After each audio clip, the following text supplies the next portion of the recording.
Olá pessoal, hoje nós vamos falar um pouco sobre comando para e comando for, algumas variações dele. No controle de repetições, eu tenho a impressão que esse comando é o mais usado. Ele tem uma flexibilidade, nos permite assim, muitos recursos de controle das repetições, então ele é muito usado. E hoje nós vamos ver um pouco sobre ele. O comando for propriamente dito, ele tem a seguinte sintaxe, né? Nós estamos falando aqui, nós vamos apresentar o comando em português, que é o comando para. Ele tem, então, algumas coisas que são obrigatórias, não é? A palavra para, esse abre parênteses aqui, depois vem três partes separadas por ponto e vírgula. Temos a expressão inicial, que é um comando, tipicamente é um comando inicial, uma condição para ser avaliada, uma expressão final. Depois o fecha parênteses, né? E associado ao comando para, nós temos um comando, que é esse o comando que será repetido. Vamos ver aqui como que funciona a execução de um comando para. Em primeiro lugar, essa expressão inicial ela é executada. Só um parênteses, vejam que tanto a expressão inicial, quanto a condição, quanto também a expressão final, todos esses itens são opcionais. Isso permite algumas variações aqui, mas hoje nós não vamos cuidar dessas variações não. Só uma informação, que elas são opcionais. Bom, então como que funciona a execução de comando para? Primeira coisa, essa expressão inicial aqui, ela é executada. A primeira coisa que acontece é isso. Em seguida, a condição é avaliada. Essa condição tipicamente é uma expressão lógica que resulta num valor, verdadeiro ou falso. Aí, o restante da execução vai depender do resultado dessa avaliação.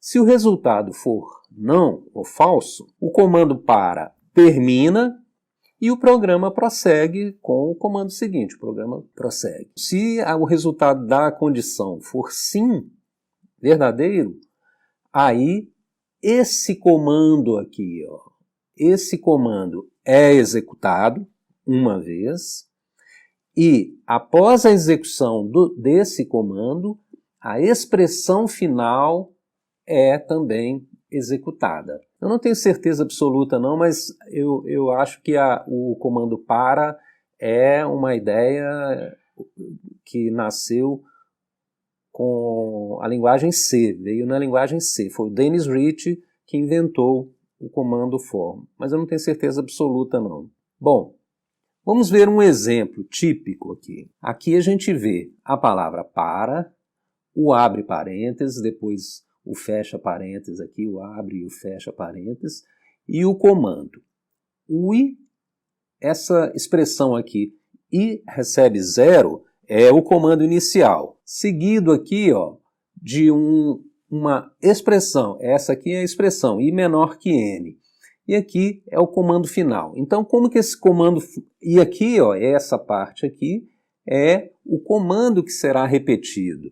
Esse comando, então, começa atribuindo à variável i o valor 0. Em seguida, essa expressão i menor do que n é avaliada. Se ela for verdadeira, o comando AI igual a I é executado, seguido desse outro comando aqui, que é um comando de atribuição que incrementa a variável I de 1. Após a execução do comando final aqui, o ciclo se repete. A variável, a condição é avaliada novamente. Se ela for verdadeira, o comando se repete, seguido da expressão final, e assim por diante. Não é?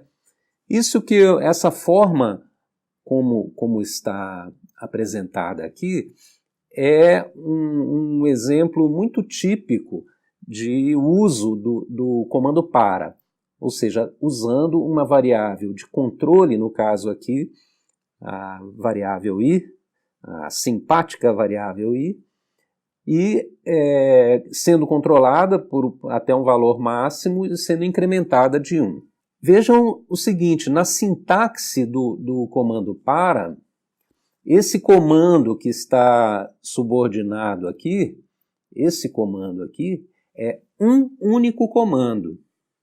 Muitas vezes a gente tem a necessidade de executar mais de um comando dentro da repetição, dentro de cada iteração. Como aqui a sintaxe exige um único comando, nessa situação, então a gente tem que usar o comando composto para poder, assim, executar 2 ou mais operações em cada iteração. Ok? Um uso muito típico do comando para é a gente incluir dentro do comando inicial a declaração da variável de controle. Tipicamente, isso é feito através da declaração, usando a declaração seja. Né? Então, seja i igual a 0, dessa forma, a variável i passa a existir exclusivamente dentro do escopo de execução do comando para. Em inglês, seria para let i igual a 0. É um uso típico. O comando para, ele é muito usado também no processamento de listas. Nesse exemplo aqui, por exemplo, nós temos uma lista frutas que tem aí alguns itens do tipo texto, enumerando aí as frutas. O comando para, ele percorre a lista usando como expressão lógica para a condição, né, como condição, que a variável i é menor do que o tamanho da lista. E aí, geralmente, tipicamente, não é, o processamento de cada item da lista pode ser feito dessa forma. A saída de um programa como esse são essas palavras aqui, goiaba, uva, maçã e pêssego, conforme está indicado aqui. Na manipulação de listas, existe uma variação do comando para que é muito utilizada, que a gente pode ver nesse exemplo aqui.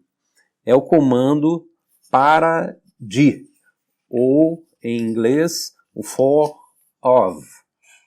Né? Suponhamos que a gente tem aqui uma lista, frutas, conforme o exemplo anterior. A forma de uso desse comando, essa nova forma, essa variação do comando para, é a palavra para, com parênteses. Depois nós temos aqui uma expressão que tipicamente declara uma variável. Essa variável, o escopo dela é só interno ao comando para, ela só existe aqui dentro. E a gente usa a expressão de um item que é o que se chama um item iterável. Toda lista tem essa característica de ser iterável. Aí, como que funciona esse trechinho aqui que nós estamos vendo, né? A variável fruta, que tem escopo só interno ao comando para, a cada iteração, ela fica com o valor de um item da lista. Então, na primeira iteração, ela vale goiaba, e esse resultado aqui é exibido aqui, depois uva, maçã e pêssego. Ok? Outro elemento que é iterável é o texto também. Então, suponhamos que nós tenhamos uma frase chamada programe.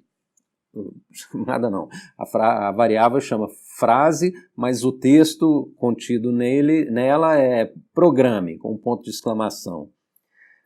Todo o texto é iterável. Então, dessa forma, se a gente usar o comando para da seguinte forma, para seja letra, é o item que vai representar cada iteração aqui dentro. De frase, e a cada iteração, essa variável letra vai valer significativamente uma letra do texto, ok? Por último, a gente vai ver a variação do comando para em inglês é o for in. Essa variação ela é tipicamente usada nas propriedades de um objeto, na enumeração das propriedades de um objeto. Ou seja, por exemplo, vamos supor um objeto, uma variável pessoa, que tem esses atributos aqui, ó, nome, idade e profissão, ok?